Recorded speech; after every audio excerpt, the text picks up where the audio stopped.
you can.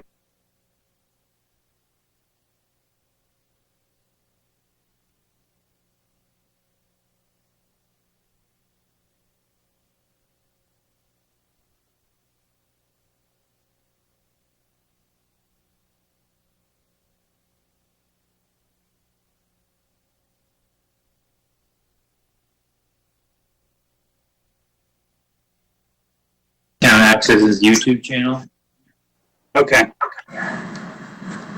You go to our website to know that. Okay. Do we know who the callers are?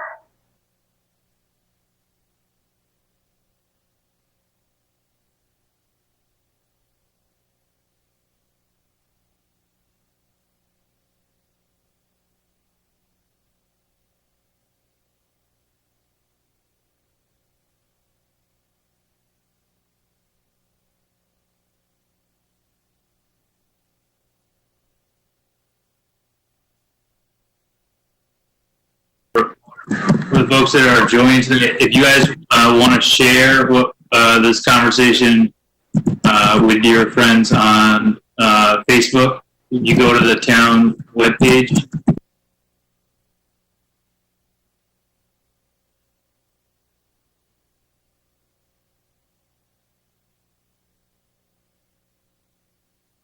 Town's TV channel.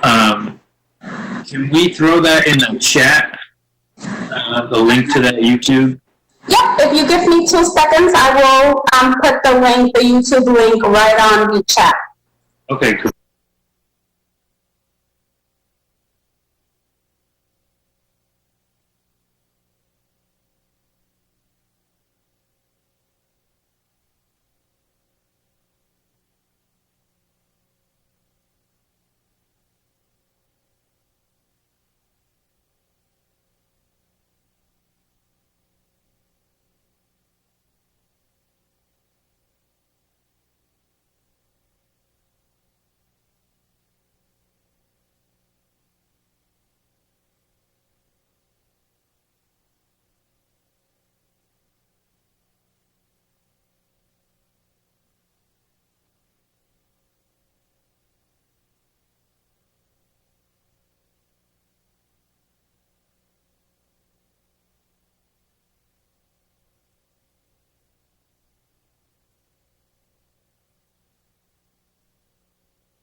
I'm going to just get the meeting started, call it to order.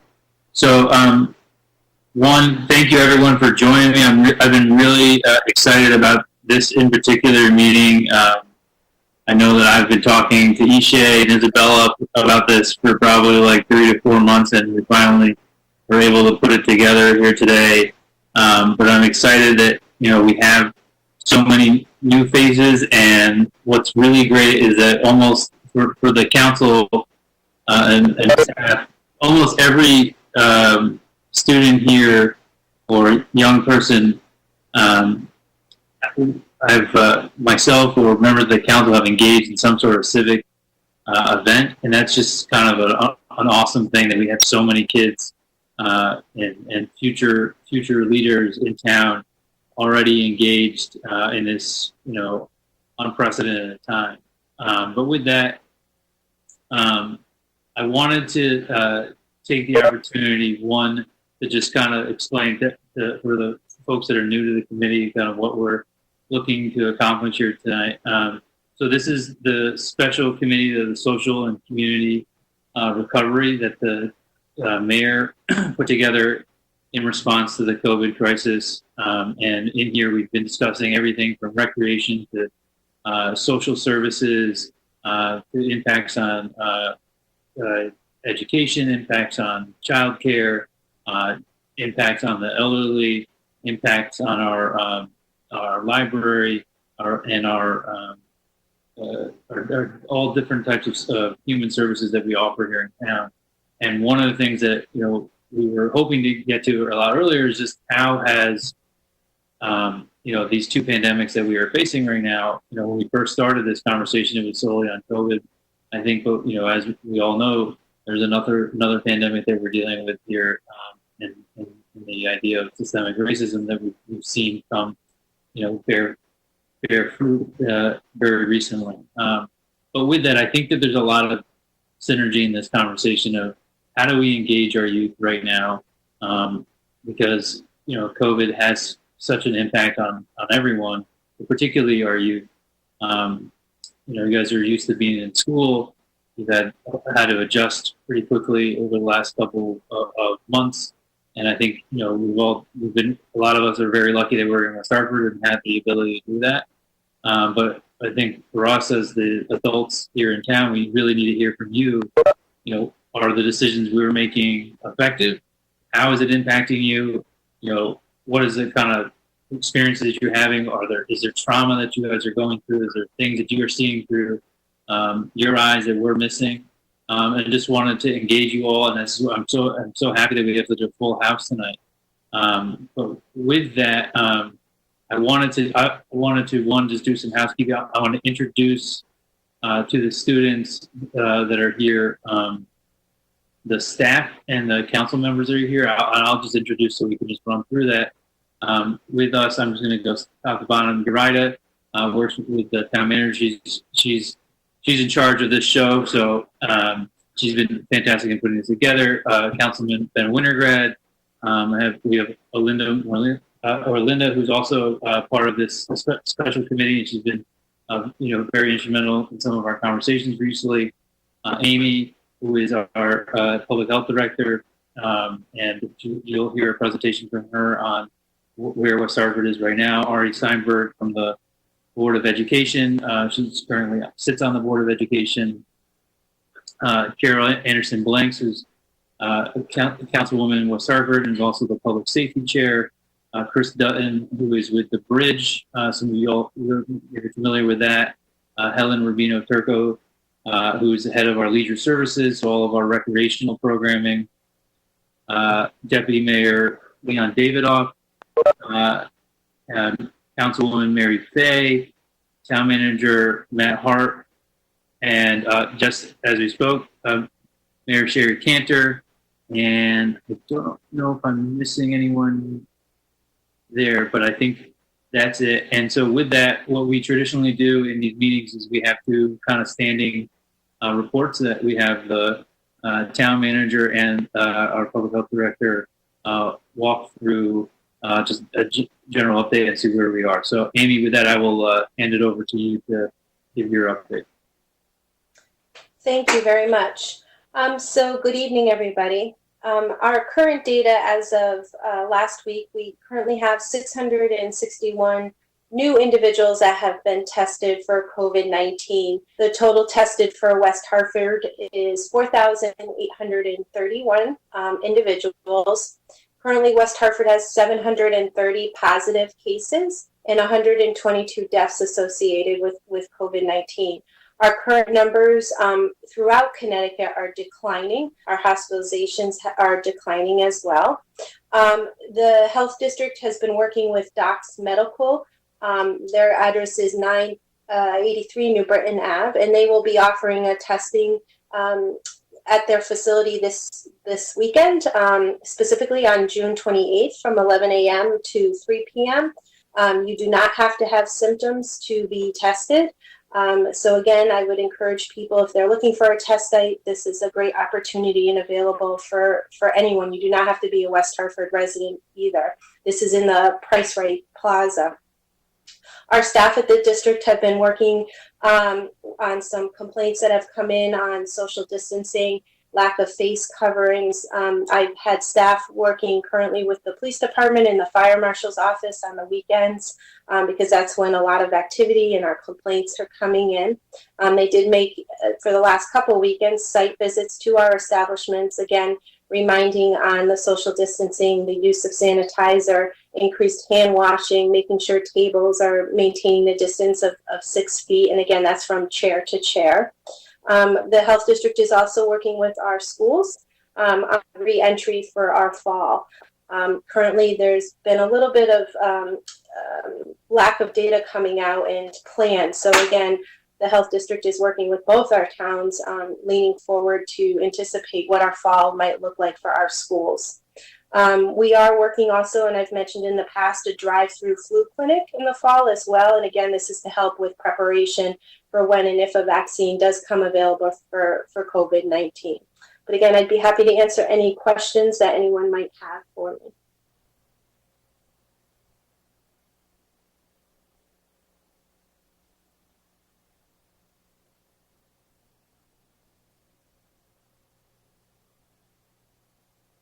Liam, I think you're on. Yep, nope, that's me. Sorry.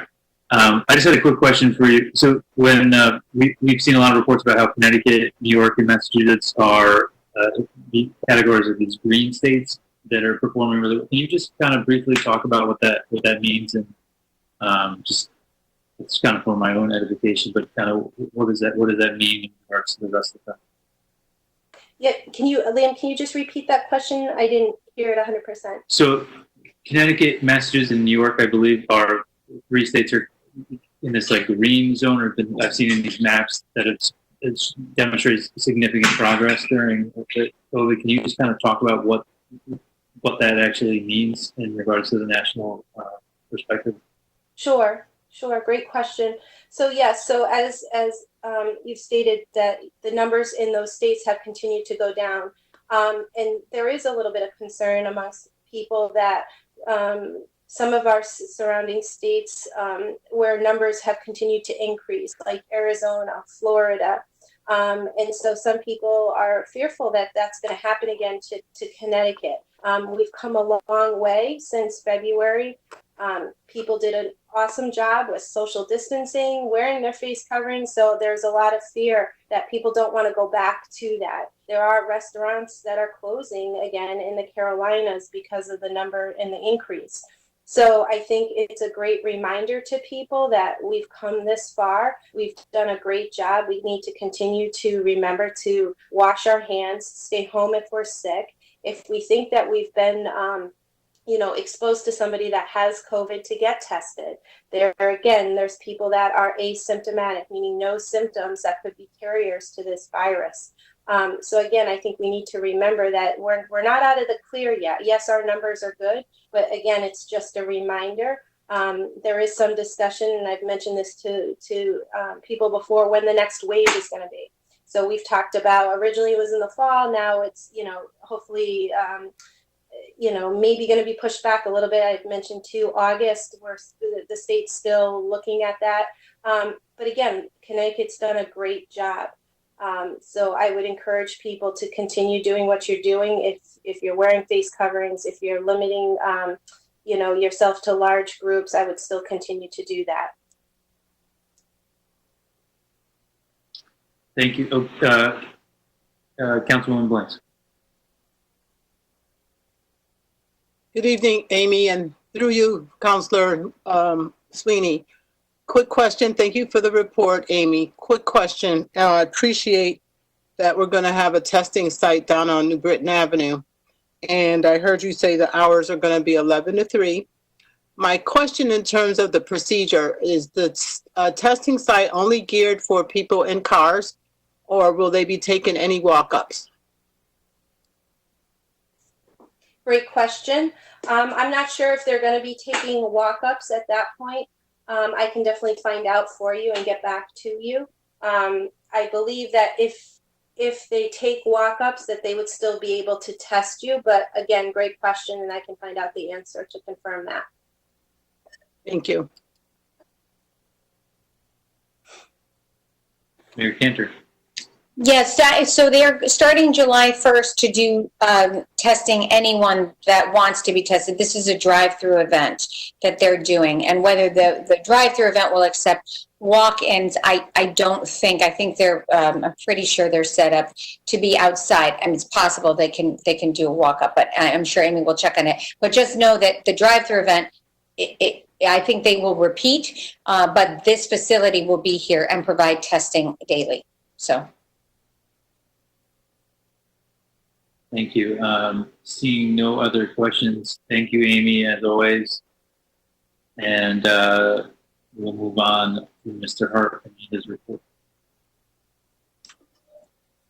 Thank you, Councilor Sweeney. Matt Hart, Town Manager. Special welcome to all of our guests. It's great to have you with us tonight. I do have a number of items I'd like to report on. I'll try to do it as expeditiously as possible.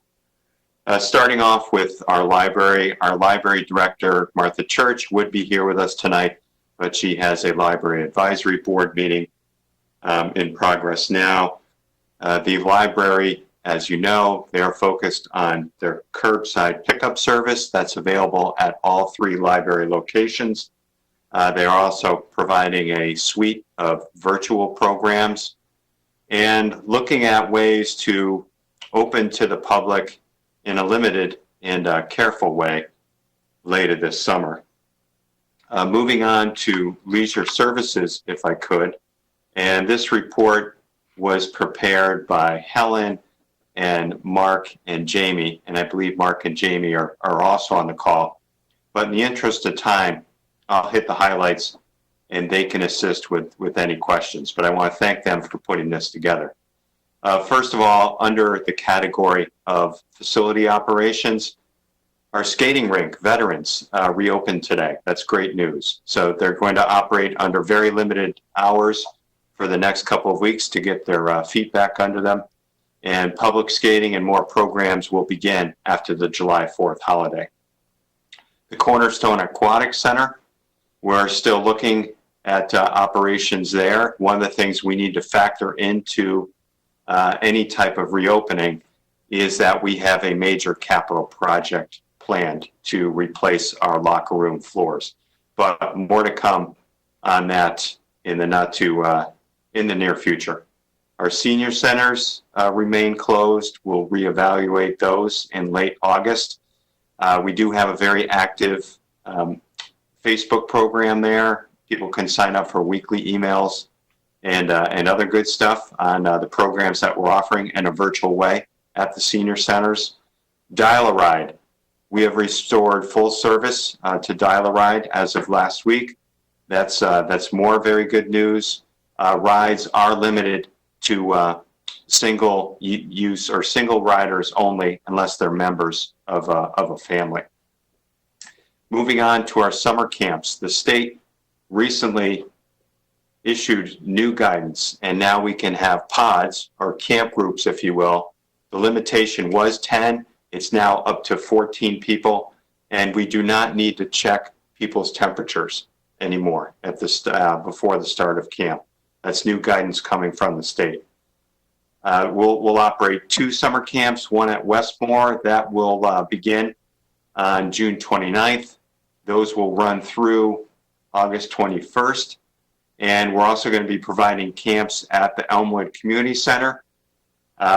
We've got one starting a little bit later there on July 6th. That will also run through August 21st.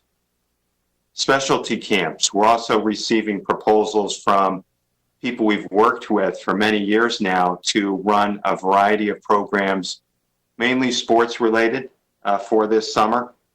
And we're looking for programs to start on July 6th or July 13th.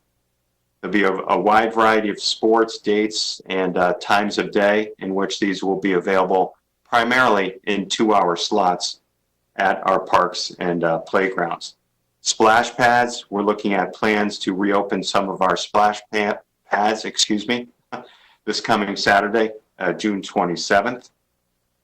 Our parks are being very well utilized, and we also have some very good news to report on some of our partnership initiatives. West Hartford Yoga is one great example, and Ms. Levitt may be on tonight's call. From West Hartford Yoga, they're going to be offering free weekly adult classes during July and August at a variety of town parks, as well as free family yoga on a rotating basis. And that will run from early July through early August. Bike West Hartford, they're doing some great programming for us too. They're starting a Wheels on Wednesdays program for families and children. These are shorter rides. They're going to run at 5:30 during the evening on various dates in July and in early August. And Bike West Hartford has also organized a weekend Wheels program for more experienced cyclists. And those rides will run They'll start at 9 a.m. on Saturday morning, and they'll run for a couple of hours. We're working on an exciting program with Playhouse on Park and West Hartford Art League as well. Art enrichment programs, more detail to come on those too. Looking at ways in which some of our private businesses, such as our fitness centers and private fitness camps, can rent some of our outdoor spaces to offer their programs. One example would be an upcoming track program that is sponsored by 2-for-1 Sports. Anticipating that to start later this summer, and we're excited about that. And last point from Leisure Services is Westmore Park, our outdoor classroom, making very good progress on that facility, expecting it to be complete by early July. Also, Councilor Sweeney, if you'd like, and I know I've gone on for a little bit here, I am prepared to talk about our plan for extreme heat, if you'd like me to continue. Oh, I'm sorry, I think you were muted. Please do, sorry. Okay, so moving on from Leisure Services, we do every summer, for our guests especially, every summer we put together a plan as to how we're going to help support our community during periods of extreme heat, especially for those that might not have air conditioning or have health conditions that are exacerbated by extreme heat. So this summer, we're facing some unique circumstances because typically we would direct people to our library and to our senior centers, and those facilities are currently closed. So what are we going to do in lieu of that? So we're in our first, what I would describe as a heat wave for Connecticut. This week we're all feeling it over the weekend. We're feeling it today. Things will gradually cool off this week, and the humidity will go down. That is good news. If people do need a place to cool off, many of our retail establishments, such as the mall, those are open. If people do plan to go to those facilities, we are encouraging them to wear a face covering and to do what they need to do to be safe.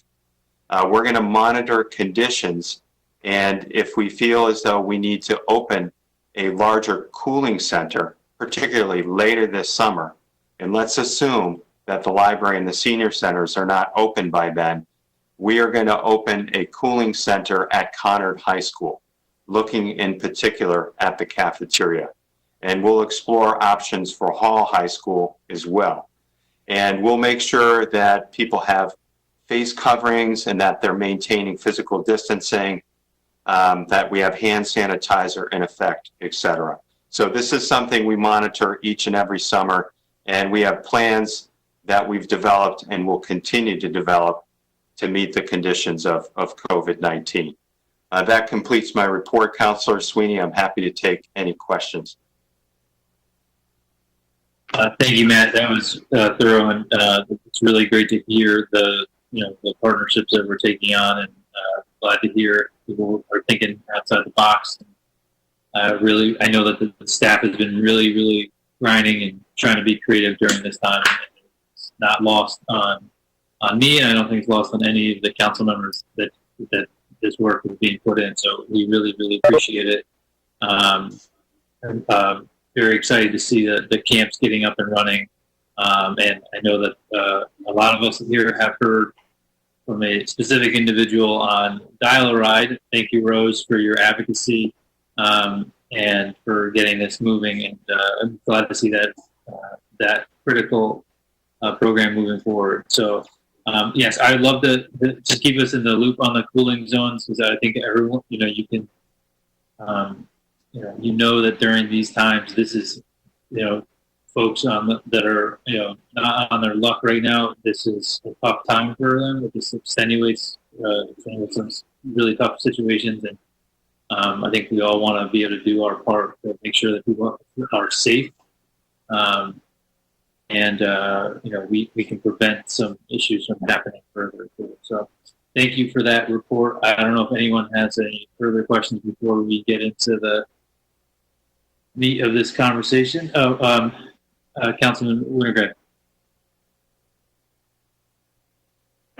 Thank you, Councilman Sweeney. Ben Winograd, Town Council. Since you mentioned it, Matt, you said that the state is no longer requiring temperature checks for the camps. Frankly, I'm a little concerned about a lot of the things coming out of the state at this point, in terms of getting a little complacent about the spread. We're doing well, but we're not out of it yet, and I'm kind of worried about these switchbacks that are making people think that, in fact, we are out of it. So my question is, if the state is allowing us not to do temperatures, have we made a decision as to whether or not we will do them? Instead, we can actually be more rigorous. Same thing with the pods, the size going from now 10 to 14 kids together in the camps. So, and then also the question about the masking rules for both staff and campers. Certainly the older campers, I think have every ability to wear a mask, as we're all trying to do it, to protect each other. But obviously, I think that would probably be one for Helen, but I'll, through you, Councilor Sweeney. Yeah, Helen, go ahead. Thank you, Councilman Sweeney. Mr. Winograd, you asked about the temperature checks. We are prepared to do them. We will certainly seek guidance, as we always do, from our health district health director. Amy has been a wonderful resource to us, and we will certainly rely on her for her guidance. In terms of the size of the pod, it's not a huge thing to go from 10 to 14. We may go to 13 instead of 14. We do have children on the waiting list at Westmore Park. It's outside. We have to weigh all of those factors when we think about implementing something. But the state has changed a lot of the goalposts on us very frequently. And all we can do is kind of pivot and respond and assess on our own. You're absolutely right about whether we think it's right or not. The masks have never been required of campers, only of staff. It's very challenging and to have masks be on children. But we do acknowledge that they are helpful in limiting the spread, because it's not that you're protected by wearing the mask, but you're protecting the person that you're with from while you're wearing the mask. So again, in an outdoor setting, it's a little bit less critical than it is in an indoor setting. But we'll certainly monitor that. We don't require them for the campers now, and we don't plan to, but some can choose to. And if they want to, by all means, they can. I hope that answers your questions. Thank you, Helen. That's very, very helpful. Mr. Winograd. No, nothing else. Thank you. Well, thank you for that. We fully understand that the things are constantly changing. We have to be nimble in this new world, and perfect way to lean into the meat of this conversation and why we're all here today. I'm really excited about this conversation, as I said at the beginning of this, because one of the things that I'm just really, I think we're all trying to figure out, how is this impacting our youth and how do we move forward? Because we have a lot of seniors here, and a lot of them had their senior year graduation ceremony altered. I know we had some really fantastic and creative solutions to that. Thank you to Ari and the board for making that happen. But before we get started, we do have quite a bit of folks here, and for the record, I just want to make sure everyone gets on the record. And we have a few people that have called in, and I'm just going to look at their phone numbers, and all I can see is the first three numbers of the phone number. So if caller who's 860-334. Can you identify yourself? Hi there, this is Jen Levitt from West Hartford Yoga. Hi, Jen. How are you? Thank you. And then caller 860-839.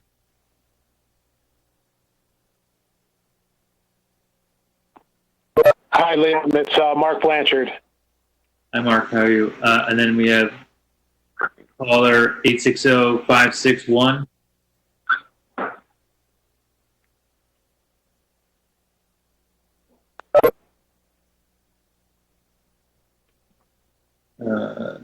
Looks like we lost them. 860-539. That's Ari. I got kicked out of the video, so I'm calling in. Okay. All right. All right. I think that's everyone who's called in. So I'm going to. Hi, Helen. Jamie Krajewski is also on the line, but I don't know what her phone number is. It's probably the 561 that just dropped. All right. Well, thank you for that. So why don't we get started looking at the lay of this. So I'm going to start with Bo. Can you introduce yourself? And so just your name, where you go to school, and what do you see yourself doing in 3 years? Okay. Hi, I'm Bo Williams. I just graduated from Hall High School, and I plan on attending Emerson College this fall, and I'm majoring in media arts studies, if you're interested. Thank you, Bo. Ben? My name is Ben Covisi. I'm a rising senior at Conard, and in 3 years, I plan on attending college. Thanks, Ben. Ishay? I'm Ishay. I'm a graduating senior from Conard, and this fall I'm going to be attending Howard University to study biomedical engineering. Isabella? Hi, I'm Isabella Gom. I am a recently graduating senior at Hall High School, and I will be going to Wellesley College to major in political science. Jet? I am Jet. I am a rising senior at Conard as well. And in 3 years, I hope to be attending college. Mimi?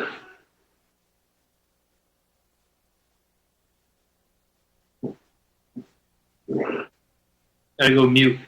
Unmute yourself. There you go. Can you hear me? Yep. Okay. Hi, everyone. I'm Mimi. I graduated from Hall back in 2013. So long ago, it seems. And I went to college at the University of Hartford all the way to getting my master's in organizational psych. And currently I work in human resources at Stanley Black & Decker and have been pretty active in the political community organizing space. So I'm really excited for the conversation and meeting you all. Thank you. Thank you, Mimi. Nina? Hi, I'm Nina. So I just graduated Hall, and I will be attending Brown University in the fall, where I plan to study both medicine and politics, maybe public health. Yeah. And then Ethan.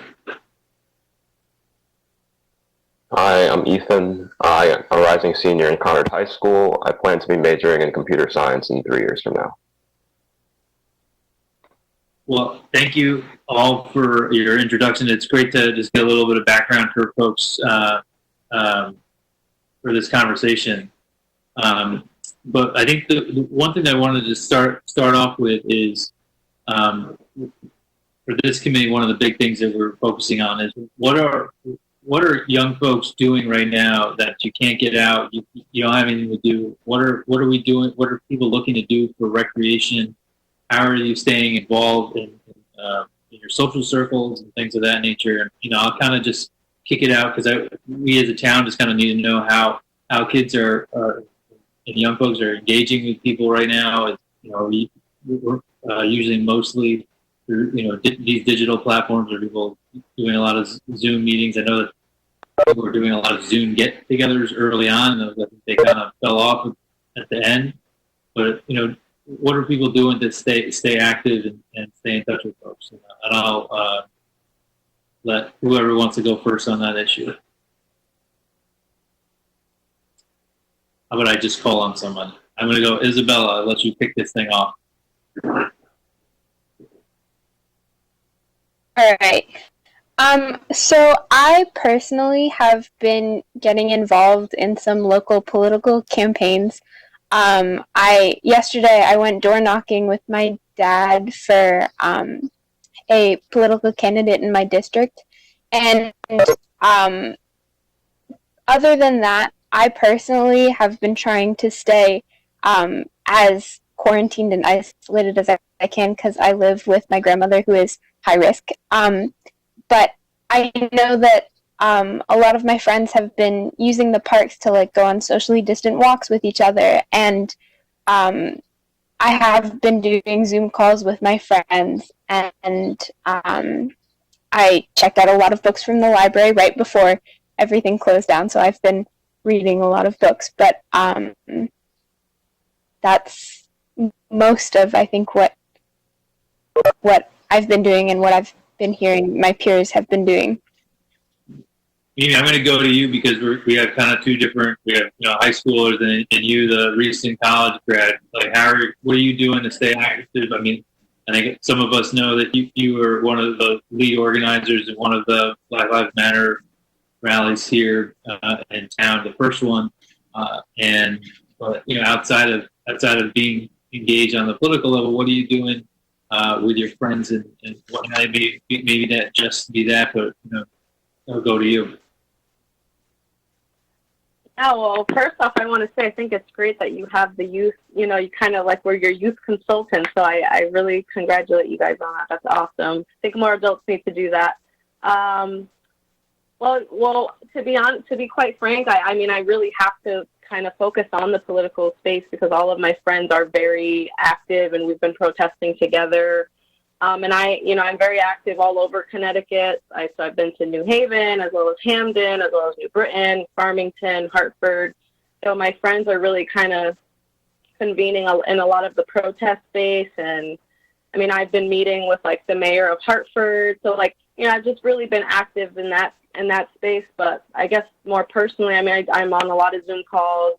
I know the kids are on house party or something, and I have younger sisters that are 13 and 15, and I see them engaging with their friends. They take walks to the center now because I know that a lot of things are starting to open in the center, so they've been walking, also engaging on their video games like Fortnite and stuff like that. So can't really speak to that myself, but and I think as slowly as things are starting to open up more, people are going to be outside more, and to be quite frank, I don't see the protests or anything like that dying down anytime soon. So that's just my 2 cents. But thanks for asking for feedback on that. Absolutely. And let me just follow up on that. Do you, I think one of the things that people balance, with concern of going into spaces, but also being politically active and this is obviously a historical moment that we are living through. And people feel very strongly right now, and how do you balance kind of the concern you're talking about, wanting to interact but also being present in rallies and not losing this opportunity to make your voice heard. And I think that's one of the things that it's really great to see is so many young folks that are out here, despite some of the fear they may have, ensuring that their voice is not missed. Yeah, I mean, I think that physically protesting is not the only way to support the movement. I certainly don't think that protesting is just simply a fraction of the work that we all need to be doing. But I think the education, there's also such thing as virtual protesting by sharing information and donating and so on and so forth. However, for me personally, I can't speak on the behalf of the entire Black or Brown community, but from my personal perspective and what I've been observing and listening to is the Black and Brown community have been directly disproportionately affected by COVID anyway. So it's kind of like, well, hey, we have to fight for our rights, even if that means compromising our health, because our health is already compromised. So it's like, if we are out here fighting for our rights and for ourselves, it's kind of like, I don't know, I think we're going to be affected anyway. I mean, I'm not necessarily sure I align with that, but I'm here fighting for my family and for my friends, and I'm a strong ally, right? So I feel like as an ally, sometimes you might put yourself on the line. If, of course, like Isabella, if you're not living with someone who is immunocompromised and so on and so forth, if you are willing to take on that risk, you also have to be aware of what comes with that. So I personally love to see the youth being engaged and taking on that risk, because it's certainly not easy, but it means that we have the people that are going to make the necessary changes going forward. So. Yeah, let's stay on that issue. I mean, were a lot of the folks that have on this call that have recently been involved in some of the protesting and civic engagement, you know, did you see yourself doing this? You know, 6 months ago, were you engaged at that level, or do you find that the moment of now has really changed your kind of trajectory in regards to engagement in politics and civics? And I'll kind of throw it out. Go to Ishay on that one. For me personally, I've always been speaking up about it. I didn't have any other choice because that's all I saw. But I think that being under quarantine, I think it forced you to like really see what was going on. You can't escape it. Before I was able to see what was going on, and like I was have to go to school and like continue to push through it. But now that you're home, you're definitely forced to engage in your emotions and act on your feelings. And I knew that like I had either two options, which was to sit idle on my fingers and like act like it wasn't going on. But it's directly affecting me. And like you said, it's two pandemics against people of color. And I can't continue to live in fear because of it. And I know myself, like I've always been vocal and I've always used my platform on social media. But once I saw like how everything was picking up and I wasn't seeing enough going on around here, I just was like, okay, at this point, there's something that has to be done. And like, at least if it's just one event and at least people are seeing it and, you know, people are walking past, they have no other choice but to see it. That makes such a big difference. Whether you agree with what's going on or not, you have to see what's happening. And I think that was good because it brought together people from all over at the protests that we had was it last week. There was a lot of like community leaders as well as a lot of speakers and student speakers and people coming out from just like the open and speaking up, and that showed a lot of solidarity. So I think now it's like it pushed it even more. Even if I was doing it before, I definitely wasn't doing it as committedly and as forcibly as I am. Thank you for sharing that. Does anyone else want to jump in there? Oh, could I add something? Yeah, absolutely. Awesome. I've personally always been really politically active, and I think I've always tried to get my friends involved, and I think that this movement has created a lot more unity among us because I think, you know, West Hartford, we're always kind of like presented as this very liberal progressive town, but there's always like been like this hidden layer of racism like everywhere, like in all aspects of education. Just the fact that we mostly have like white teachers, and we have a lot of demands that we have written on a petition in regards to making the curriculum more diverse and also just improving the culture of our schools. But in general, I think a lot of people can agree with it. And it's the first time I've seen just so many people being involved with one movement at the same time. And it's really empowering. And I expect that a lot more people will be involved with politics now than ever before. And I really do hope that we can continue to address the systemic racism in West Hartford, because I think it's often brushed under the rug just because of our reputation of being this woke town, even though in reality we really aren't. Thank you for sharing that. Yeah, that's a really important thing to talk about is, the things that we see on a day-to-day basis that, some folks are silent on. I've talked to my own experience for all the hall folks here. You have one place in my heart is the Hall grad.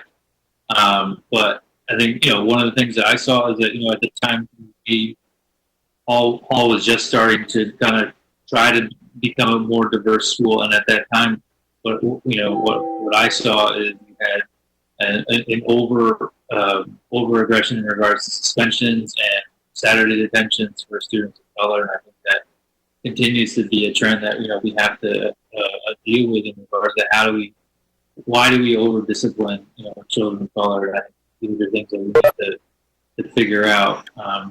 But I think I want to, on this point, I want to come back to it, but I also want to talk about, we're talking a lot about political engagement with regards to civics, but I think that, not everyone wants to jump into that field of politics, right? It's obviously really intense, and some folks have done that through nonprofits, and in fact, even Jet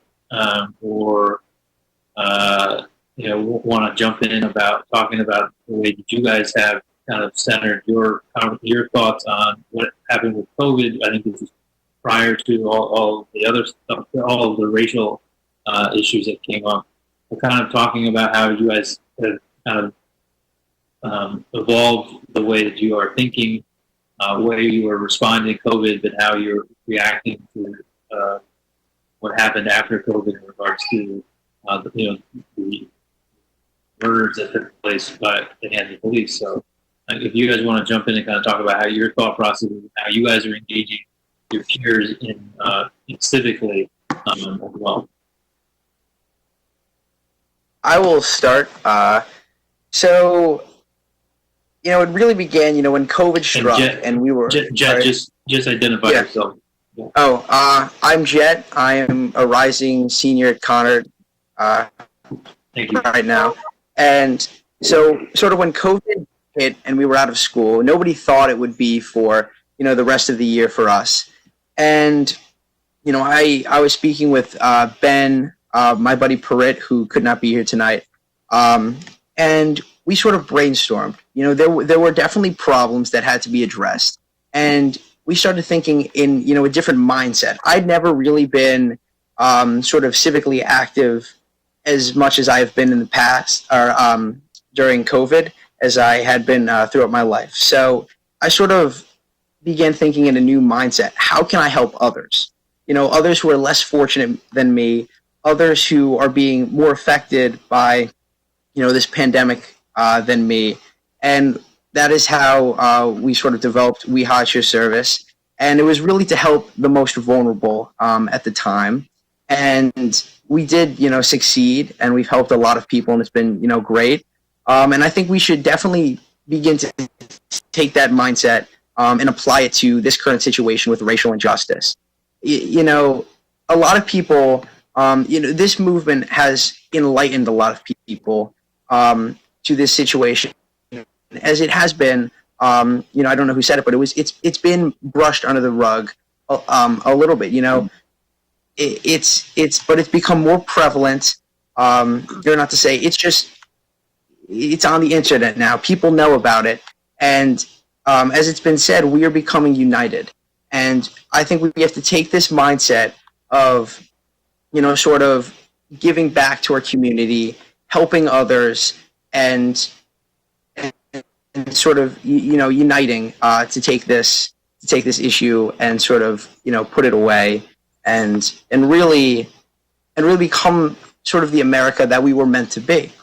Because, for centuries, we've never united fully. And I think that this movement could be the start of a fully united America. And I think we just have to take this mindset forward. Can I say something also? Hello? Can you hear me? Go ahead. Go ahead, Bo. Sorry. Yes, absolutely. My name is Bo. I said before I was a Hall graduate. I've always been involved in political and social awareness surrounding school, and 'cause I ran my school's action club, I've always been eager to go to protests and whatnot, and I don't think my mindset has changed that much in this. I know we're dealing with a lot of bigger topics and a lot of things we haven't seen before, and I think it's really important to talk about these things on this forum, but I kind of want to understand more what our goal is for this conversation, because I was going to say before regarding the COVID, I've been outside, I've been going outside, I've been going to protests, I've been taking precautions, wearing masks, and yes, I also do visit friends sometimes in their front yards, social distancing, but as I'm going to these protests, I know that there is a whole lot of people, I believe, like I've seen on social media, who aren't taking precautions and are possibly using the protests as an excuse to, stop taking precautions. So I think people who aren't really involved in like the protests and the politics they need to be kind of a reinforcement that, this doesn't mean that they can stop taking precautions. You understand?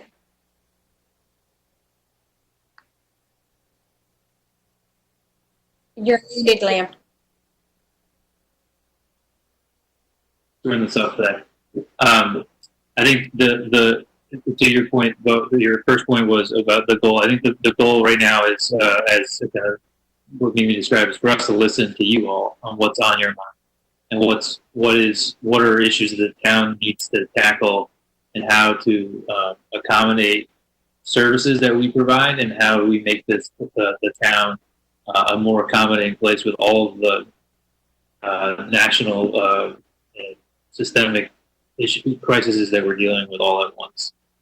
And so I think that's what I'm trying to do here. I don't know if we will solve all of the world's problems here today, but what I want to do is be able to try to get a better idea from where you guys are, because I I'm around a lot of adults, and I only hear adult problems, and the issues that are impacting you are very important to us, and we're trying to make sure that we hear you. That's to answer your question, Bo. But I also share your concern about people taking advantage of situations, and unfortunately, it's kind of the world we live in, and we have to kind of struggle through that. But thank you for that question and those points. I don't know if thought I saw someone with a hand,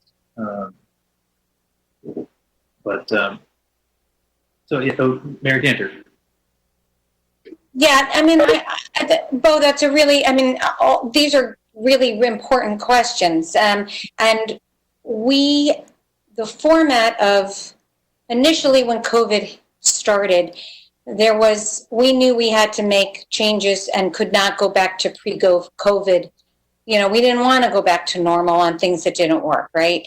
So, and then when not racism happened, because racism has been happening forever, but when we, I think, witnessed firsthand incident after incident after incident after incident, without question, the really naked injustice and pure injustice of the escalation of what has been happening, but was highlighted for everyone to see. I was just talking to a friend of ours who just wrote a great article on Medium.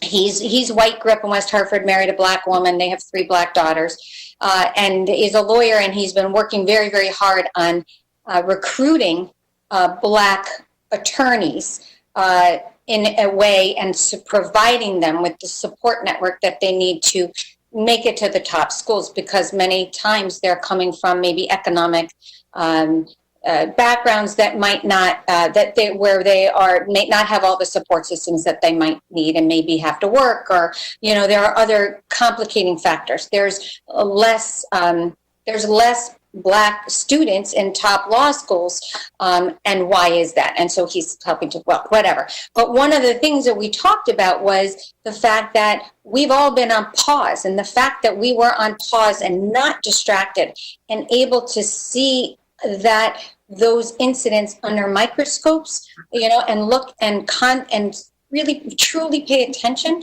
to what's been happening, that there was no way anyone could turn away. And we again now need to change forever. So we need to, and I said, I've been talking about this. This is the start of the start. We really need to change the way we do things and look at things. And nothing is isolated and can be looked at in the same way. There's a different lens, and should be a different lens on everything, especially for white privileged people, that we just can't look at things the same way. So, and when we were doing the COVID, we had designed these kinds of committees to engage with the public and hear from you what we need to listen to do before, as policymakers for now, and then hopefully you'll be policymakers making the changes and the structural things that will survive us, right? And the culture that we need to create in this community to make our community better, to be better, to do better, right? So that's our opportunity to listen to you. We're not gonna, it took us a long time to get to this point, unfortunately, and it's gonna take a long time to make the progress we want to make. I think there's plenty of progress we can make, but I don't think we will stop making progress for a very long time. And that's my hope, is that, and I am hopeful. My sons for Mother's Day gave me female bail bonds. They donated to a female bail bond organization to supply bail bonds. It's something that I hadn't really thought about the same way, and it's really been, I've kept thinking about it, and how how inequitable so many things are. And then when you add COVID on top of that, congregate living space on someone that's been in jail for a minor crime, and now it's a death sentence potentially. I mean, it's just profoundly, it should shake us all up in a very big way. So anyway, I want to thank your voices, because we need you. We need a lot more people to listen to and to walk together to make the progress we want to make. So.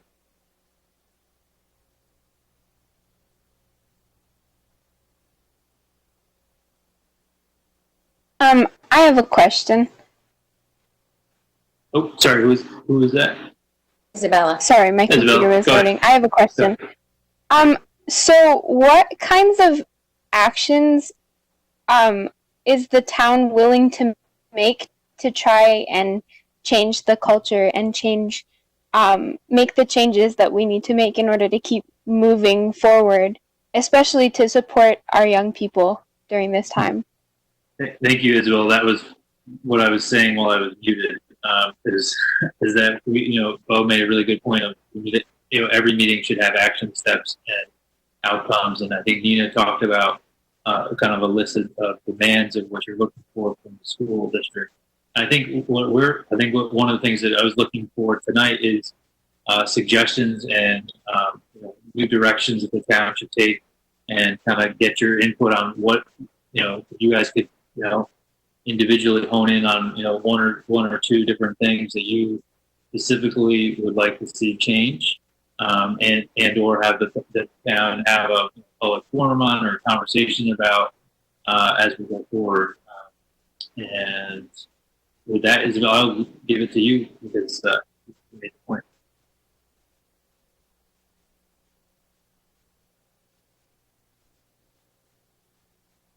Sorry, could you repeat the specific question? My computer was lagging. No, I was saying that we were looking for suggestions on what you think the town should do to address the point that you made. So I think that I know that town officials working in the education system are working with the West Hartford African American Social and Cultural Organization to revise the history curriculum for to include more Black history and history of people of color. And I think that's a really important step for our town to be making, because that's important history for all of our young people to know. But outside of school and the educational system, I would really love to see some programming or other support for young people that supports young people that are activists or wanting to be engaged in activism, where that can't necessarily be provided through a school setting, but something that helps young people learn and grow and give them the resources to organize and start grassroots organizations, but gives them support to do that. Something like that, I think, would be really beneficial to a lot of young people seeking change in our community. Thank you for that. That's something that I know the mayor has thought about a lot. I mean, some communities have had youth corps, and I think that's something that we're going to really look into over the next coming months of how do we do that? How do we set it up in the right way? I think one of the other things that a youth corps also needs to do is help kids get jobs too. Not everyone has the financial beings to not have a job in high school. I think some families rely on kids that have jobs in high school. I think the town should be able to help with that as well, and how to help them get jobs for looking down the road, that sort of thing. Go ahead. Okay, so I have to make this point, and then unfortunately I have to leave, but I was just going to say that in this time where most of our world, and most of the teen world especially, is online, I think it would really help to have more online, maybe social media outreach, because just from what I've experienced in the last few weeks, the protest information spreading about the Black Lives Matter movement, it's all been from social media. And I think if the town wants to have that kind of resonance with teens, I think they need to make more of an effort to get to this, to spread their platform to, Instagram, Twitter, Facebook, more YouTube. I'm not really sure the specifics, or if you have something like this already, but I think more of a presence online for teens would help a lot. Thank you. That's such a good point. We definitely need to step up the game on that, and I think that is also something that we've been discussing. But thank you for making that a clear point. And Bo, if you have to leave, thank you so much for joining us. It's a pleasure to meet you. Thank you. Nina, I saw your hand up. Yeah, thank you. I also wanted to mention that I think the school should focus on moving towards a restorative justice system and an end to the zero tolerance policies, just because there have been studies done that show that Black students and students of color are disproportionately punished and affected by such policies. And I think it would be beneficial to everyone to focus on restorative justice practices through meditation and attitudes of equitable perspectives on rehabilitation. And another thing that I also wanted to mention is that there's sometimes I notice like a culture around tokenism where we sort of tokenize certain teachers and students. And I think rather than saying, oh, this is the token Black teacher of our school, we should definitely focus on hiring more Black educators, because there have been studies done that show that Black educators are more likely to advocate for Black students. And I think that's super important as we move forward. Thank you. And that's such a great point too, Nia, because not only that, but something that's also been written about recently is the teacher tax that goes on to the, your point, the tokens that are out there that if you have one black male teacher in a school district, they are asked to do social worker, disciplinary, and parent, and it's just it's burdensome. And what you see actually is you see a high burnout, a much higher burnout rate of one of the most difficult teacher positions to get, which is a black male teacher, and that's something that we definitely need to keep an eye on in our district. And I know that I know Ari or Carol also previously served on the board of ed, so she's wiser than us all. But the Conard also has a very unique program on homegrown teachers too, I believe. If I'm not correct, Ari or Carol, do you want to talk about that? Ari, you want to speak to that, and then I can piggyback off of you, and then I can share some of my other thoughts.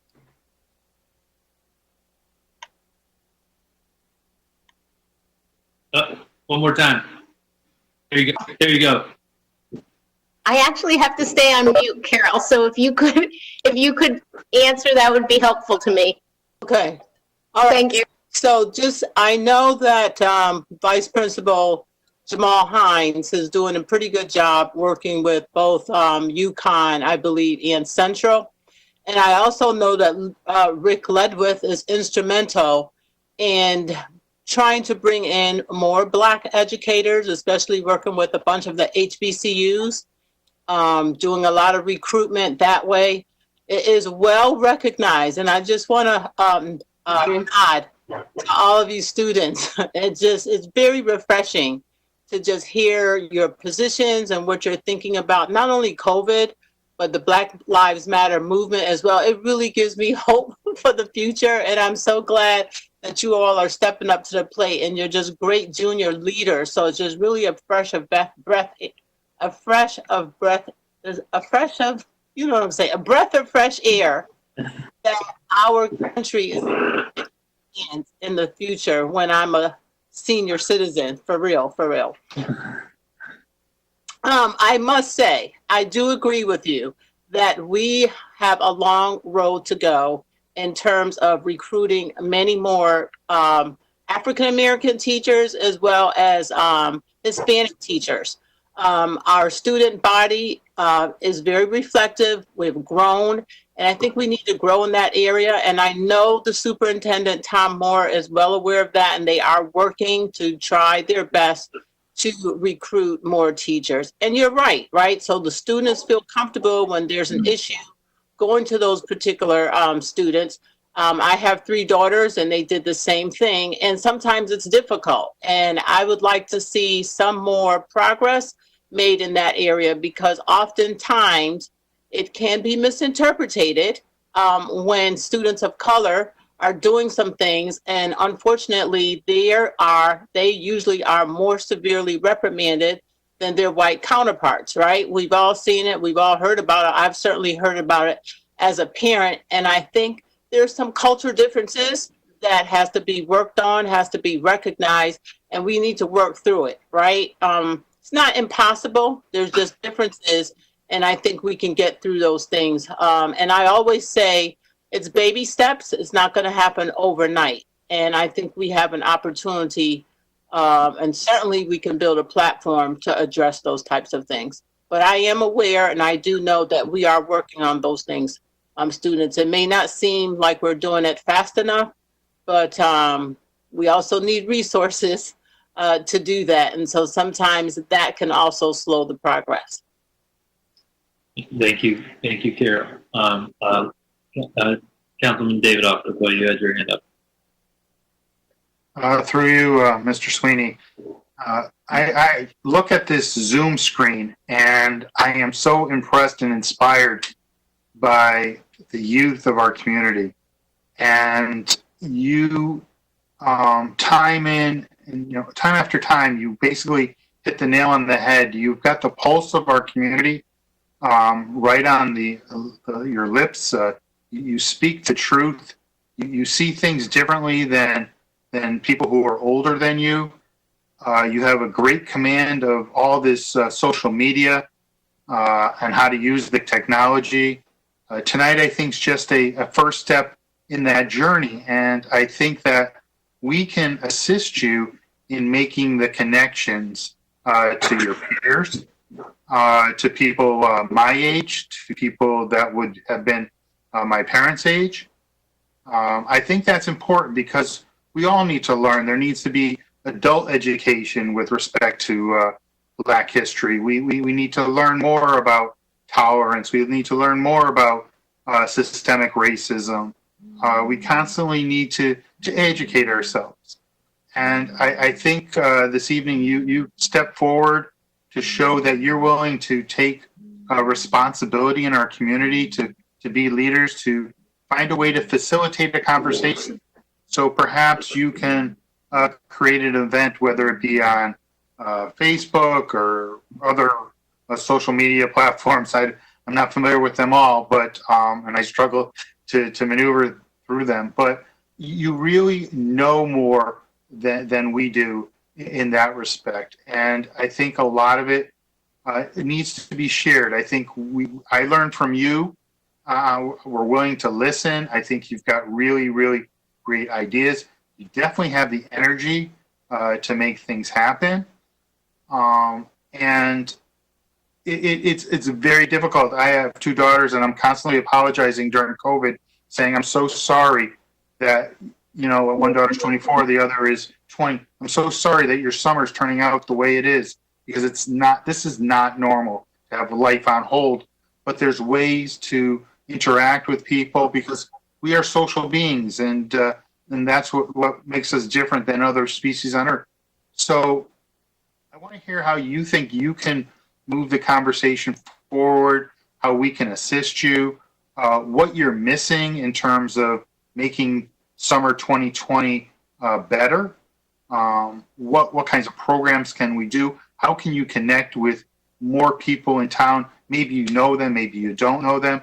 But I think this COVID situation gives us that opportunity to connect with many members of our community that we don't even know, whether they be our neighbors, whether they be other kids at Conard or Hall or some private school. But I think there's a lot of conversations to be had. And I'd like to hear how you think we can assist you, or how you can do it on your own, and what resources you think we need to devote. But you are totally inspirational.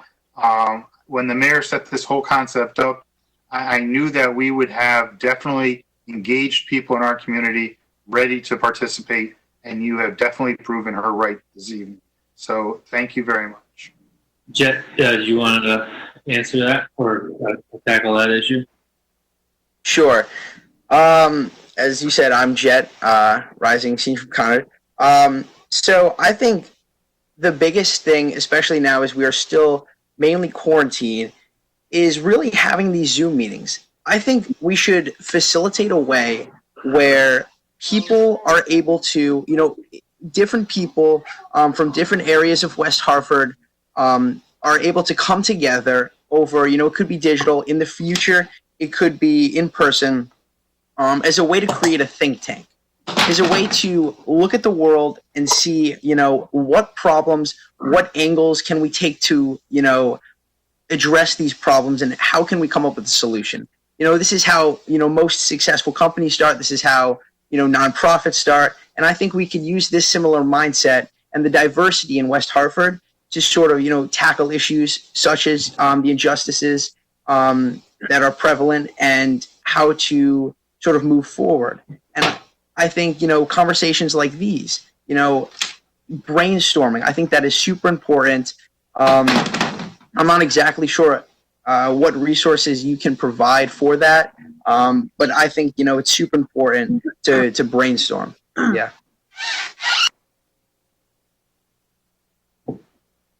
Thank you for that. It's really, really a good point to make that, I think, we all are having conversations in a new way, and it's, we had Jeff, we connected early on with the mayor and Representative Gilchrist about what you guys are doing, and it was such an informative way to get that message out to so many people. And then we just had, and then one of the ways to show connectability, we had, Senator Murphy was able to join you, right? Like very, in a weird way, people are very available through this technology, and I think that's something that we need to, think about and how do we do that, because, having these conversations, particularly with elected officials and folks, and having that conversation with power is so important right now. And it's great to have you guys involved in this conversation. Mimi, go ahead. Hi everyone, I do have to go since I have less to say, but I'll try and wrap it up shortly. I wanted to address Nina's point when she was talking about just the education. Like for me personally, as a woman of color at Hall High School, there wasn't a lot of people. I could probably count on one hand how many of us there really were, especially the educators. And so I have to just shout out Donald Slater was the principal at the time, and if it weren't for him, I wouldn't have had graduated high school. I had during like Snowtober and it was an October snowstorm. It was like power outage and all that. One of my best friends, unfortunately, took her life, and my grades just absolutely plummeted. Like I took SAT test 3 days after my best friend died, and like if it wasn't for Dr. Slater, I would not have graduated high school. He was constantly checking up on me. So like having that representation at the top seriously matters. So I literally dedicate a lot of my life, like he saved it. So just wanted to say that, as well as I'm coming to you guys literally. I was part of the Obama Foundation Community Leadership Corps. So Liam, what you were talking about, the Youth Corps, I have a lot of that background in terms of organizing and stuff like that. And the foundation actually reached out to me a few days ago because for 2021, they're not doing a cohort for 2021 due to COVID's impact.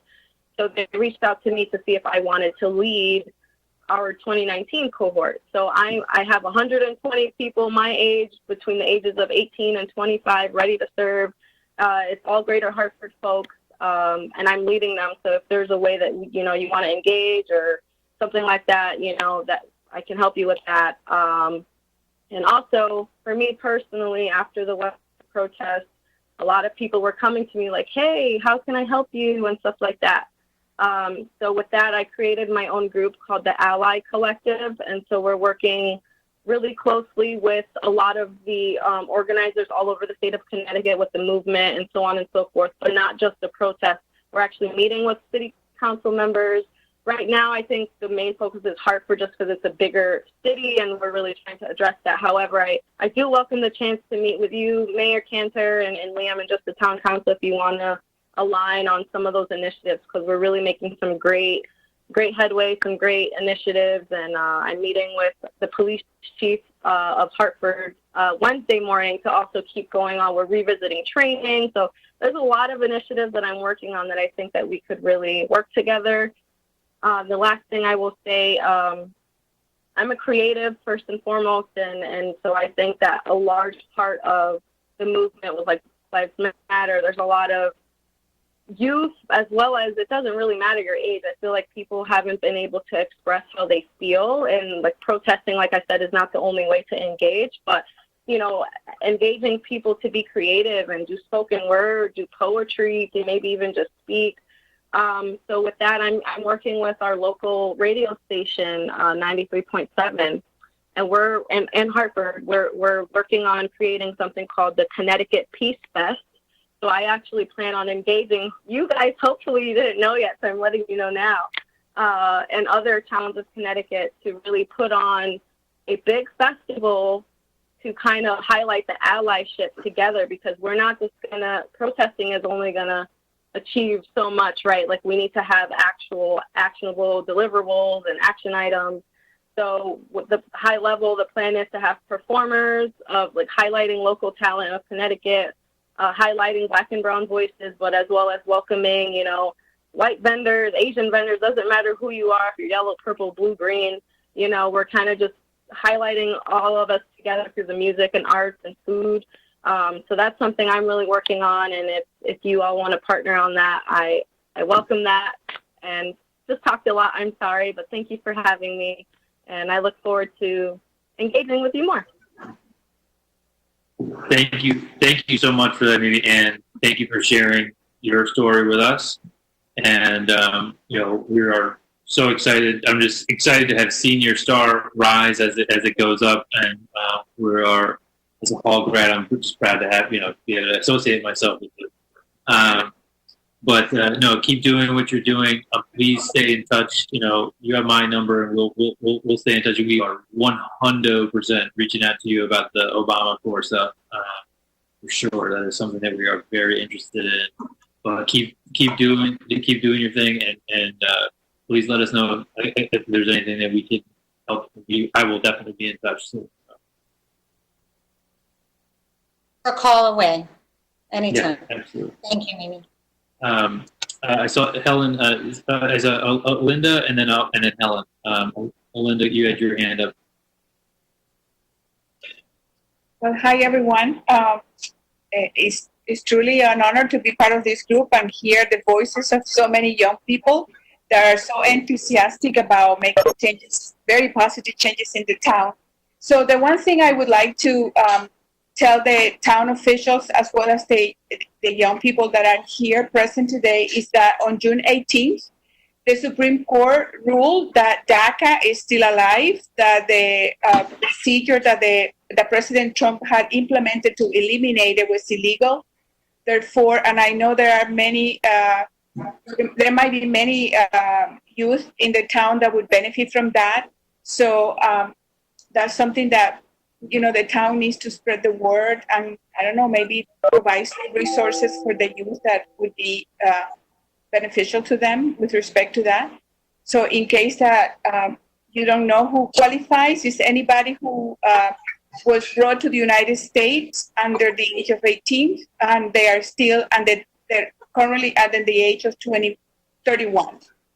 So anyway, so that's, I wanted to pass the word. I know that there was a lot of work, a lot of political mobilization, a lot of advocacy that the Dreamers, that's what the DACA youth are called, did in order to, earn this ruling from the Supreme Court.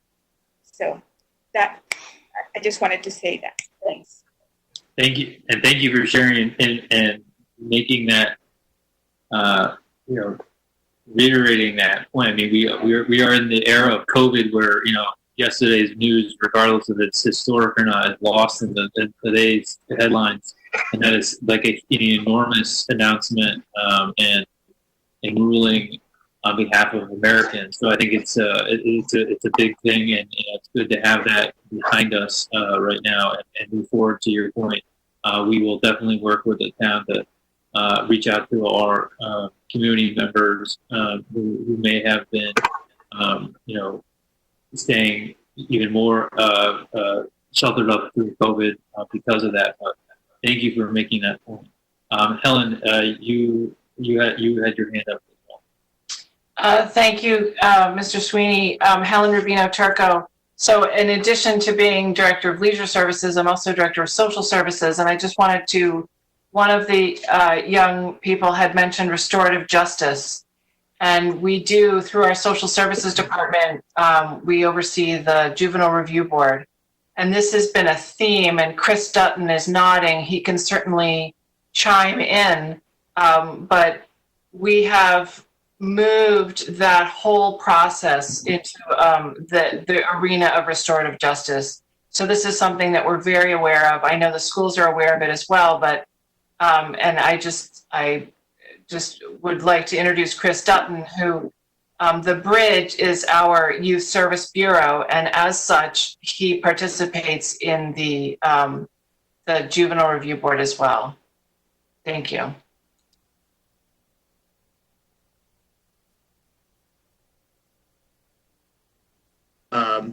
Forgive me, I couldn't get my microphone off.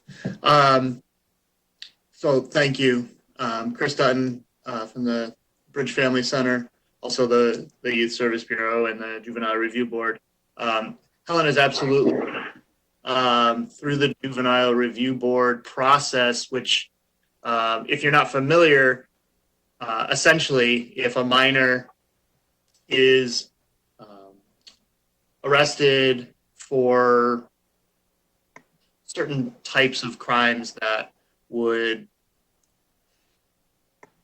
be maybe, of a less violent nature, typically, they are often referred to the Juvenile Review Board, where they meet with a small panel of West Hartford citizens, including town social worker, myself as representative of the town, and sort of the clinical perspective of what's happening. And we try to work really hard to out the young person that is in front of us to understand what were the circumstances that took place, kind of what helped them to walk through their decision-making process, and then really to try to look at the global situation, the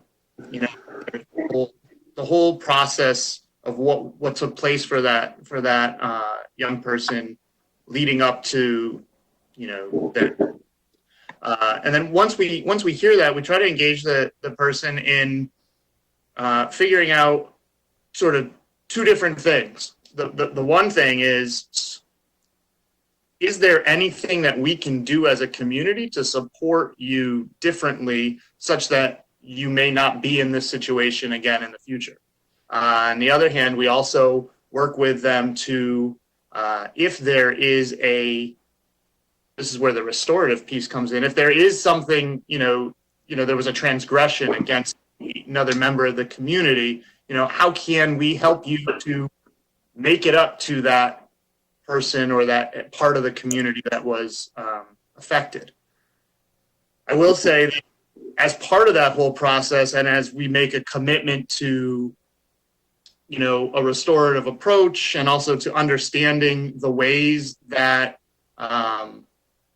laws and sort of petty crimes and things disproportionately affect Black and brown youth in our community and in certain areas, we also try to understand that concept as well as kids into our JRB. I will say we try really hard in our panel to avoid any sort of a punitive approach, because we recognize that, if you made a misstep and you deserve the opportunity to, have additional chances and additional opportunities to sort of, continue on maybe a different road, a different path, or really just get support around whatever it is that put you in a situation that, led to that misstep. That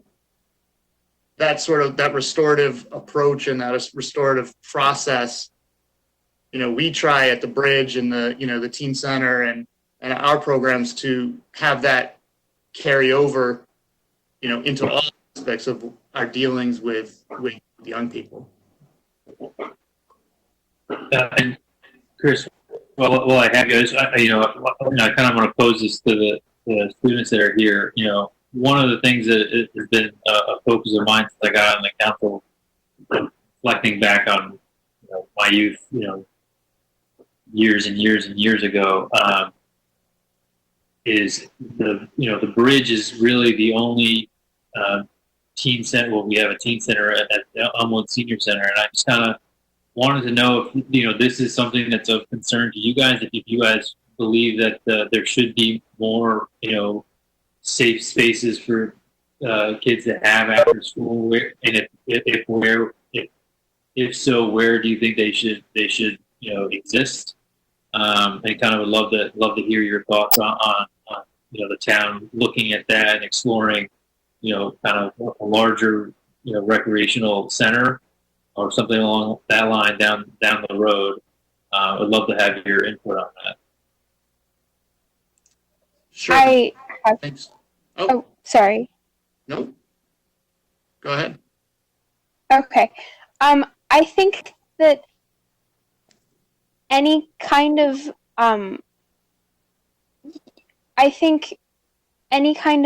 like youth center for people that's not directly tied to the educational system could be a great opportunity to have engaging programming for young people in our community that's easily accessible, because I know that occasionally there are some programs through the West Hartford Public Library for teens and young people, but a lot of the other recreational services offered by the town aren't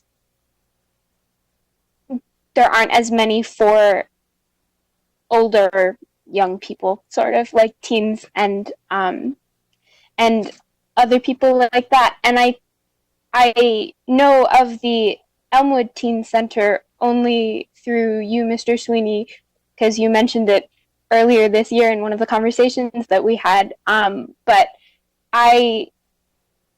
there's little to no outreach to actual students that I'm receiving about any kinds of programs or events happening in that space. And I attend Hall, but I actually live closer to Elmwood, so I'm kind of in between those two locations, and so I don't know if maybe it's just because I go to Hall, maybe I'm not receiving any information about that. But I think any outreach about programs that are already existing needs to be sort of like what Bo was saying earlier this evening. There needs to be more outreach via social media and the internet to young people to get the word out that there are things happening, if there are things happening, because a lot of people don't know. And so then, yeah.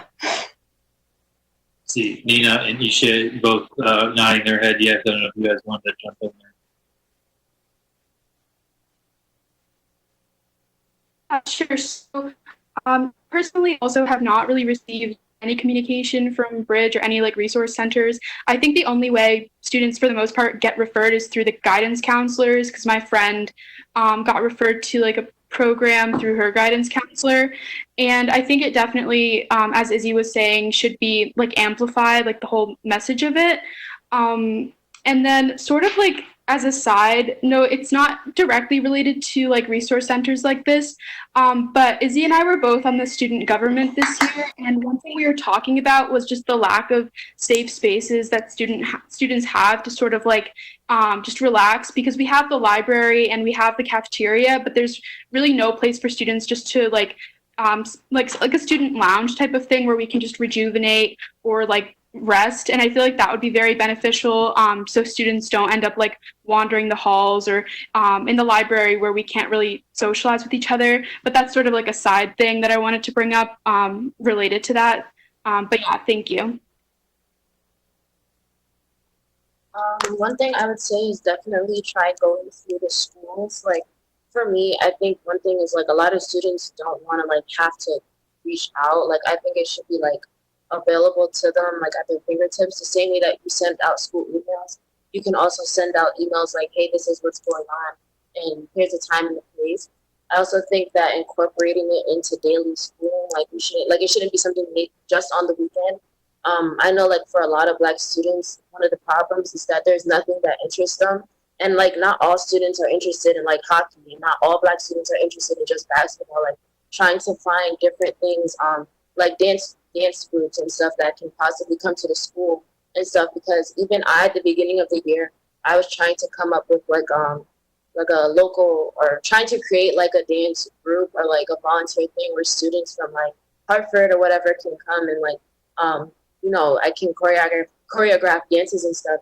But it's hard because there's not a lot of dance studios, or there's not a lot of spaces that offer like a room or like somewhere with like a mirror and like a area without having to pay for it. So I think trying to come up with like different activities that students, like specifically, I can only speak for myself, but like students of color and stuff would be actually interested in, like having makeup classes and stuff, or having hair classes, or having dance classes or nails. There's a lot of things that students just don't get involved with because they're not in their interest, and like just looking at it from like the total perspective, you're going to have hockey or just have something else that may not be of the norm, but may, interest other students, or going around and asking different students of color, what is something that you would be interested in, that you would want to attend on an afternoon, the same way that you would attend track practice. What is something else that you would want to attend? I think also being and boosting the Black clubs at the schools.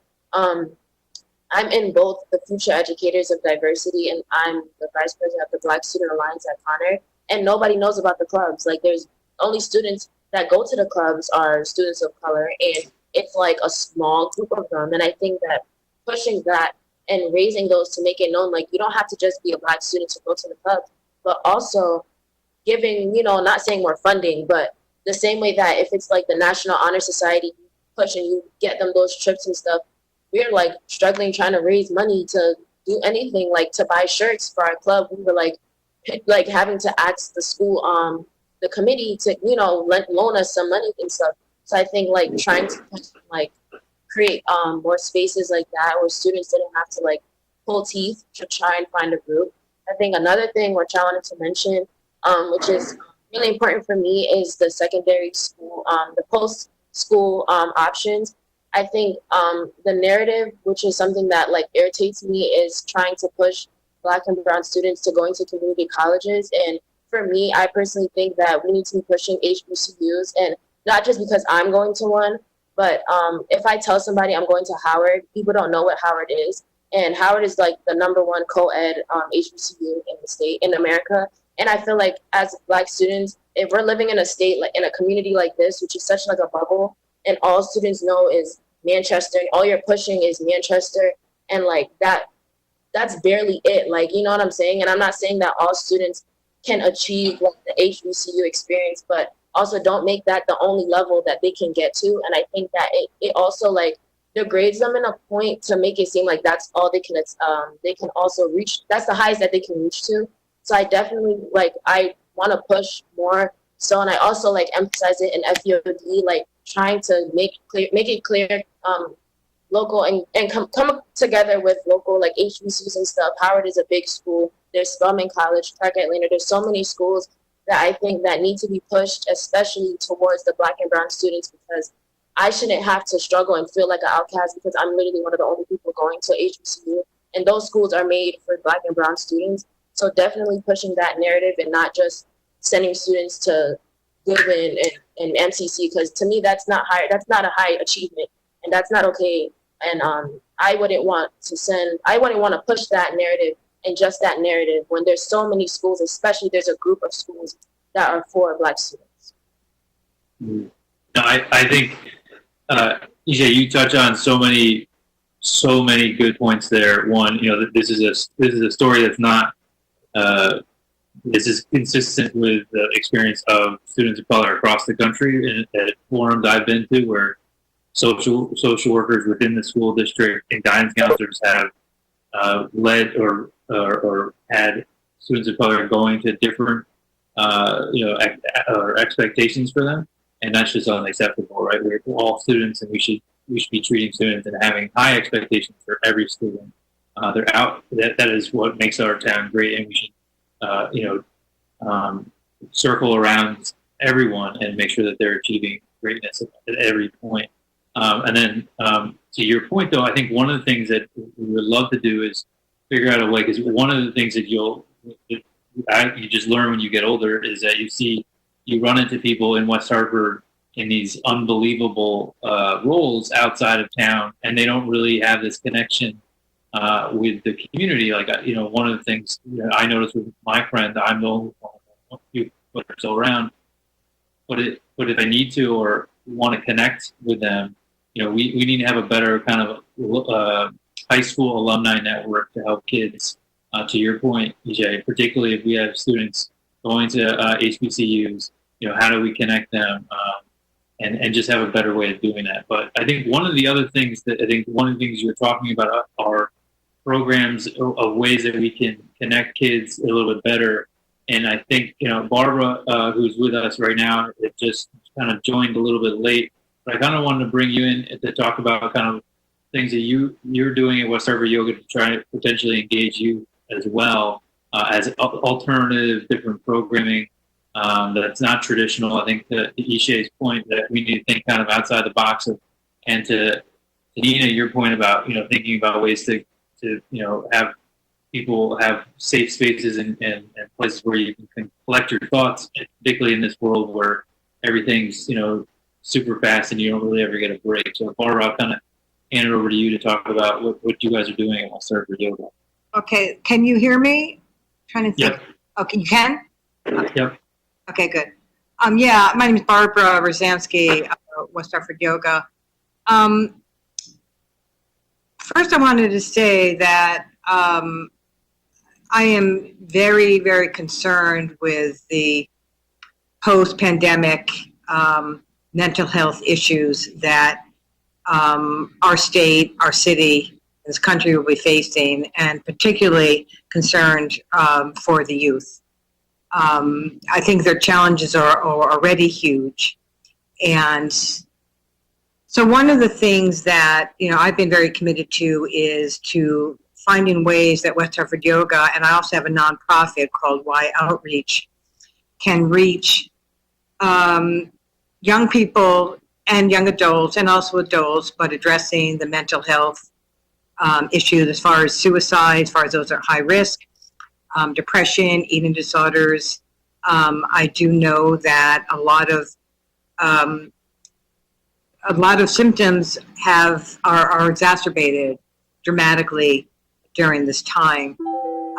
Yoga and meditation are ways to really support people feeling more whole and grounded and getting back to some connection with self. So these are services that we've been providing. We have free yoga in the parks that will start. I think it's starting next week in a couple of weeks.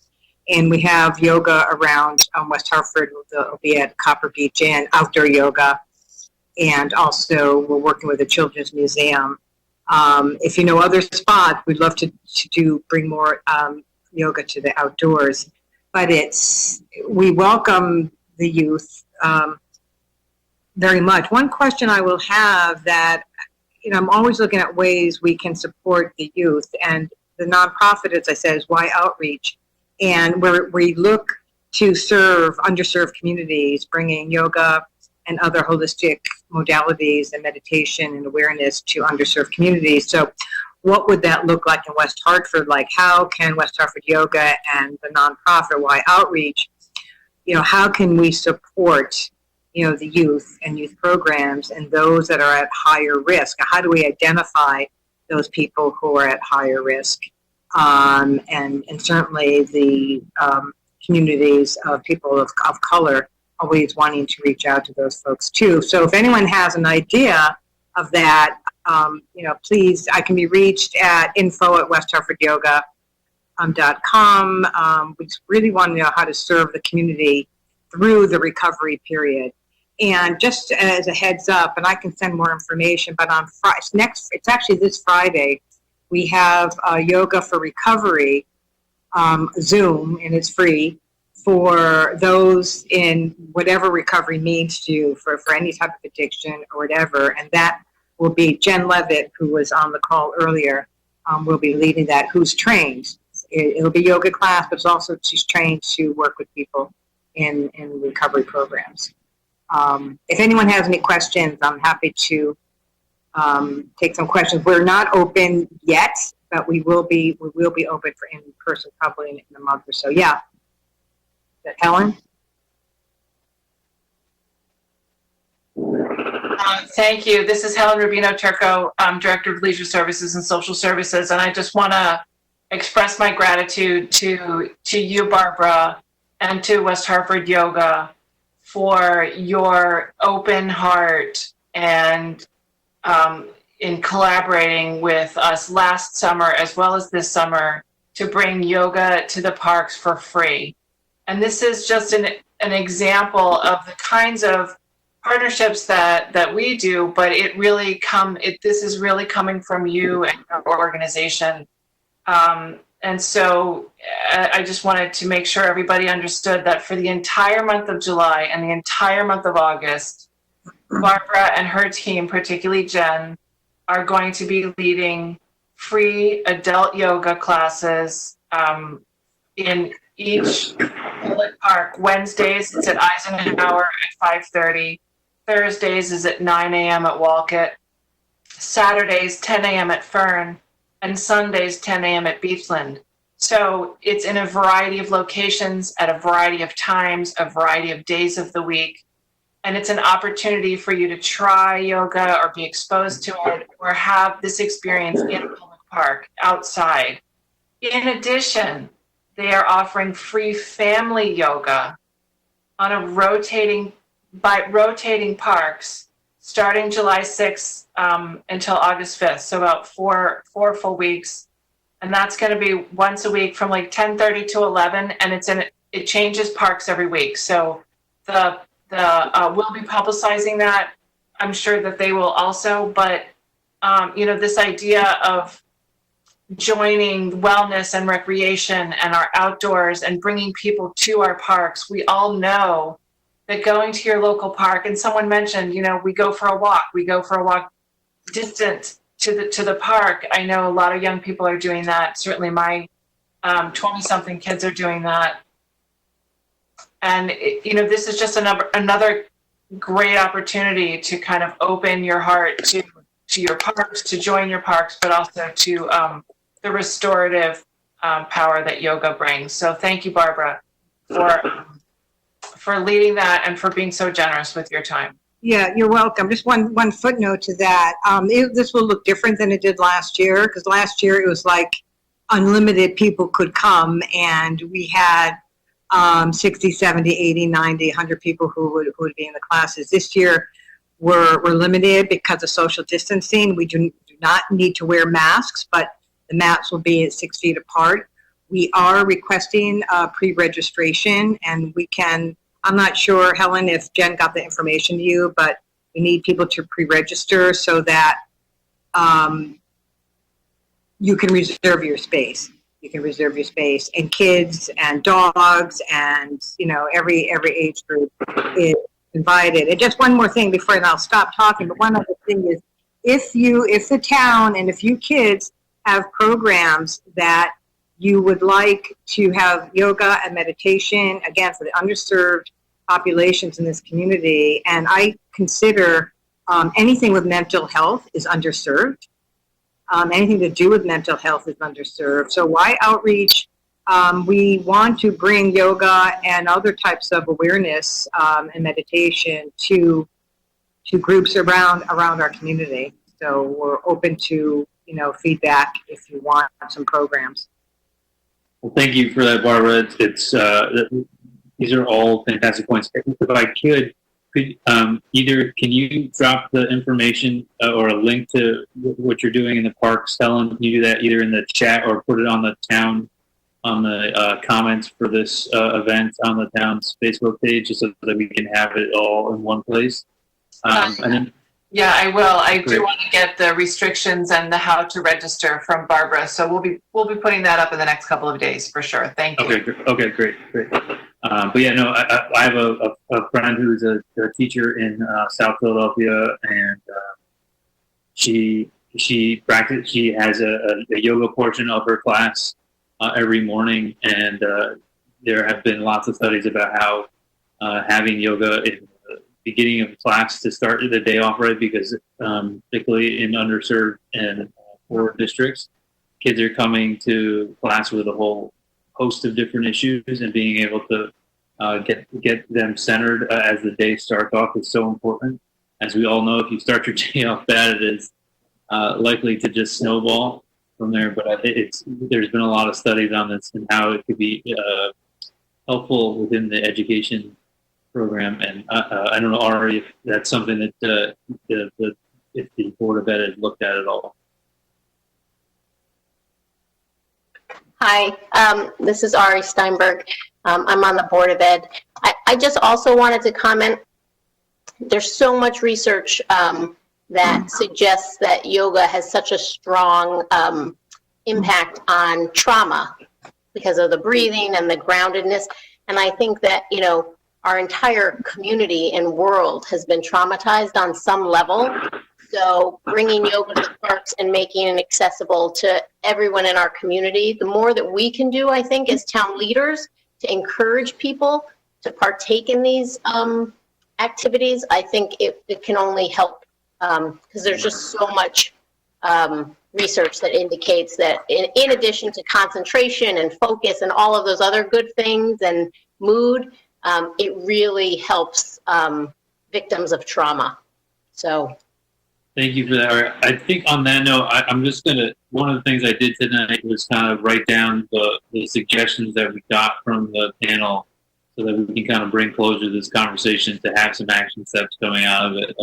Isabella talked about the work that Wasco is doing on the curriculum, and obviously the mayor and I and Carol and Ben, who's here, Leon, are also, Mary, are all supportive of this. As we know, that the state passed sweeping legislation to mandate this as well.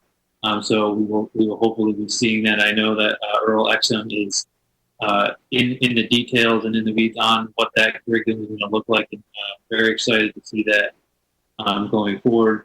But also she touched on that we need to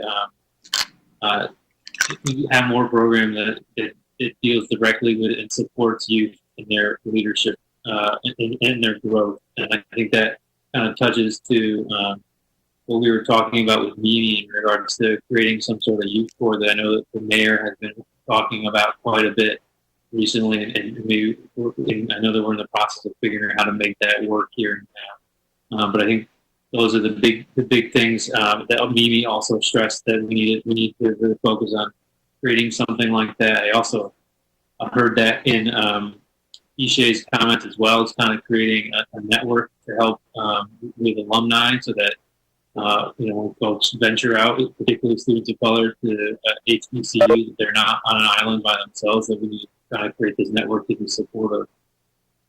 So I think those are some big takeaways.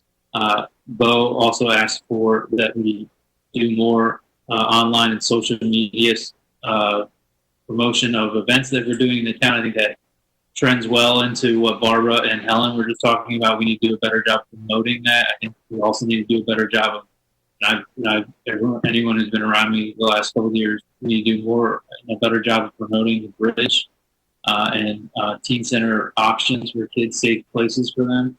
I think we also heard that from Nina as well as moving with restorative justice that Helen touched on, that we're moving on.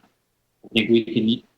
Jet talked about combining social media with Zoom and having more of these conversations officially for the town. And then Linda talked about how we can provide more official notice to residents about DACA and what does that mean for them now. And I think I've got everything. And again, these safe spaces for students is a big thing. Whether that's a recreation center, teen center, student lounges, I think that's important.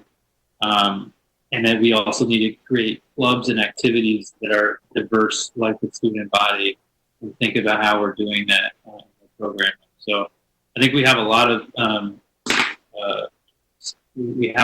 things that are connected there, a lot of things that we can move forward on. And I really can't say I appreciate the mayor putting together this committee so that we could just have this conversation. And I appreciate everyone here tonight.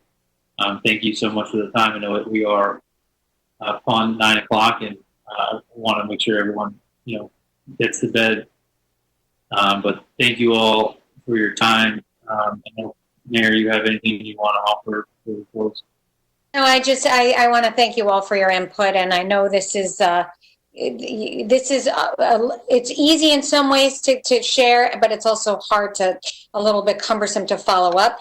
And just know that any of the town councilors that are on this call are always ready for if you have an idea, if you have an idea for Barbara or a question for Barbara, she's accessible. If you have a question for Chris, we're here for you. So Olinda, saying, please reach out and talk, and the conversations will continue. I did just want to give a little shout out to Ben, Jet, Ethan, and Pruitt, who are trying to do some core services, and hopefully they're a little younger than 18, so it doesn't quite fit in to Mimi's model of the Obama Foundation, but maybe it's more of a junior core that will then ultimately feed in or can be mentored by the other core. So more to follow on that, but they were going to start with some podcasts talking about racial experiences and from a multi-generational, and hopefully we can, and hopefully you have some good contacts here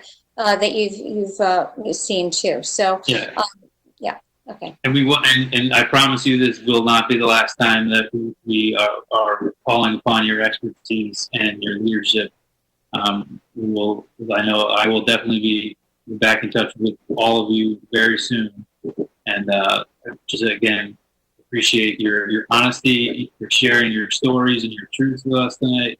It takes a lot to do that in this forum, particularly in this forum. So thank you so much. I know, Carol, do you have anything you want to offer closing?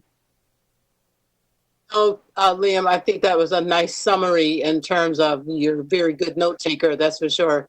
I think you summed it up quite nicely in terms of these first steps, and we have a roadmap, and we definitely have some action steps. And I was so happy to hear the young people say the same thing. So I don't think any of us can skirt our way out of this. I think we have things on the table to hold us all accountable. So kudos to everybody.